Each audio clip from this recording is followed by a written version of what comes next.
Chapter 2 of the Discovery of New Worlds. The Discovery of New Worlds by M.B. Singh. Chapter 2. A Great World Power. God's in his heaven, all's right with the world. Browning. Events which affect us today were now crowding thickly together. The Emperor Augustus Caesar was dead. Tiberius Caesar ruled the great empire of the Roman world, including distant Judea, where Jesus Christ was living out his quiet life, teaching a new order of things to those who would hear.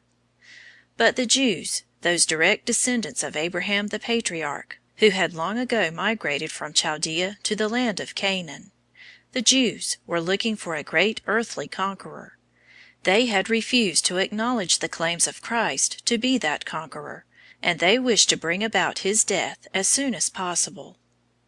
"What thinkest thou?" they said one day. "Is it lawful to give tribute to Caesar or not?" "Show me the tribute money," answered Christ.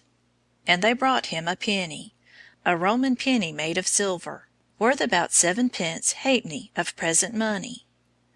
"Who is this image and superscription?" he asked them. "Caesar's," was their answer. Then saith he unto them, Render therefore unto Caesar the things which are Caesar's, and to God the things which are God's. This was no earthly conqueror like the Caesars, whom they could expect to give them high places, to restore them to their rights and exalt them above their fellows. This man taught that the world must be a great brotherhood, bound together by peace and love, and the Jews put him to death, crucifying him, according to their Eastern custom.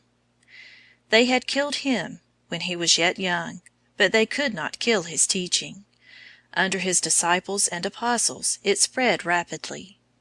"Go ye into all the world, and preach the gospel, good news, to every creature."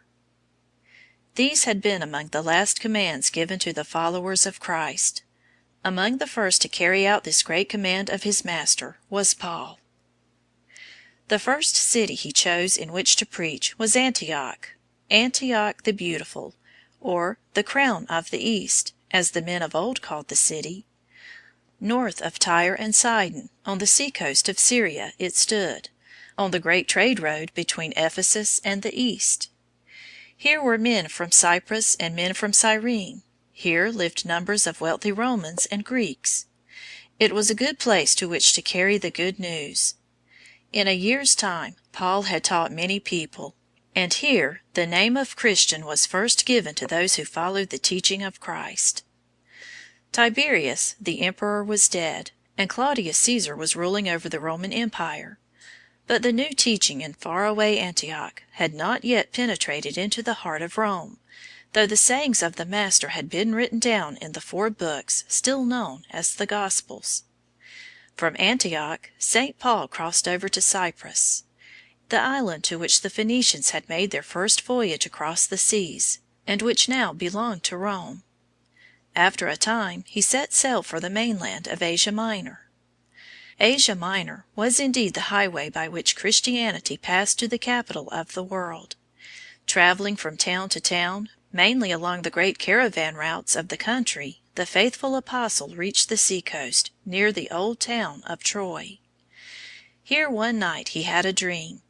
A man of Macedonia in the bright clothing of that nation appeared to him.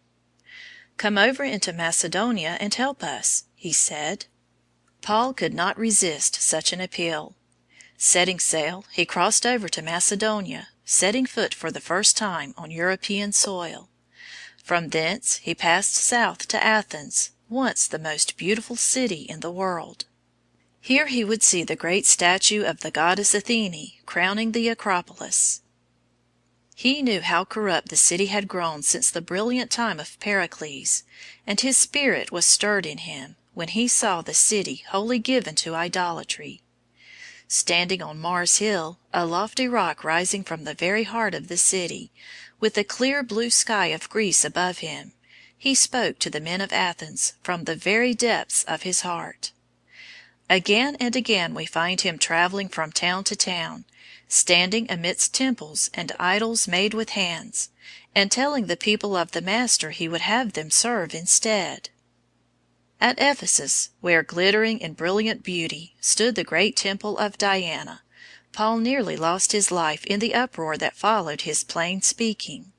But he was ready to die for the Master if need be.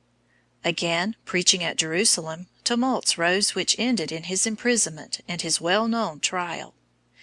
"I stand at Caesar's judgment seat, where I ought to be judged," he said, appealing to the highest tribunal in the land. "I appeal unto Caesar." "Hast thou appealed unto Caesar? Unto Caesar shalt thou go," cried Festus, ruler of the province. Chapter 2